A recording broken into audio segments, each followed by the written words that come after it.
কনকনে শীতে কাঁপছে যুক্তরাষ্ট্র। এর মধ্যেই উত্তাপ ছড়াচ্ছে ট্রাম্পের শপথ গ্রহণ। ওয়াশিংটনে পৌঁছেছেন নবনির্বাচিত মার্কিন প্রেসিডেন্ট ট্রাম্প। শনিবার বিমান বাহিনীর বিশেষ বিমানে ফ্লোরিডার পাম বিচ থেকে আকাশপথে ওয়াশিংটন ডিসিতে পৌঁছে যান ট্রাম্প। এরপর শহরতলি ভার্জিনিয়ার গলফ ক্লাবে যান তিনি। পরে ট্রাম্প দম্পতিকে স্বাগত জানাতে আতশবাজির ঝলকানিতে ভরে ওঠে আকাশ। সোশ্যাল মিডিয়ায় ছড়িয়ে পড়েছে সেই ভিডিও। এবার নাটকীয় উত্থানের মাধ্যমে ইতিহাস গড়ে প্রেসিডেন্ট নির্বাচিত হয়েছেন ডোনাল্ড ট্রাম্প। তাই তার অভিষেক অনুষ্ঠানেও থাকছে রাজকীয় আয়োজন। স্থানীয় সময় সোমবার শপথ উপলক্ষে আয়োজন করা হয়েছে ক্যাপিটাল হিল থেকে হোয়াইট হাউস পর্যন্ত বিশেষ কুচকাওয়াজ। সম্মানীয় এই শোভাযাত্রায় পারফর্ম করার সুযোগ পেয়েছে টেক্সাসের ইন্দো আমেরিকান ঢোল ব্যান্ড শিবম ঢোল তাসা পাঠক।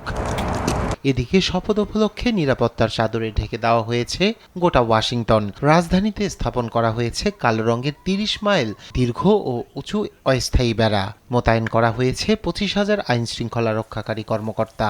লাখ লাখ দর্শকের জন্য বসানো হয়েছে নিরাপত্তা চৌকি।